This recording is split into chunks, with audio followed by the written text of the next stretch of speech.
কি অবস্থা সবার?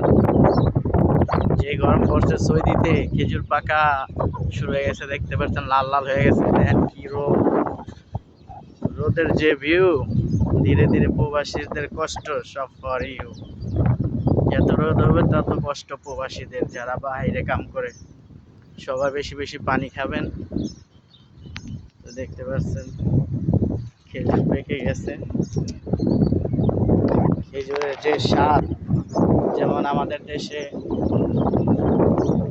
আম কাঁঠালের দিন আসলে যে রোদ পড়ে, গরমে আম কাঁঠাল পাকে, এই দেশেও মনে করেন খেজুর দিন আইছে, খেজুর পাকবে। তো তার জন্য এত গরম, 2 মাস তো আরো গরম থাকবে নিম্নে। দেখতে পাচ্ছেন কি গরম, খেজুর কি মাশাআল্লাহ কি সুন্দর, মাশাআল্লাহ কি সুন্দর। নিচে পাখিরা খেয়ে খেয়ে পালাবে, সবাই দেখতে পাচ্ছেন। এখানে হেলিকপ্টার নামে মসজিদ, নাসির এক সাইড তাপলিয়া। মাশাআল্লাহ তাবারাকাল্লাহ।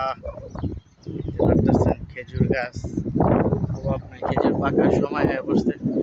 আর কিছুদিন পর পেকে যাবে পুরা খেজুর, আর 1 মাস পর বিভিন্ন জাতের খেজুর আসছে।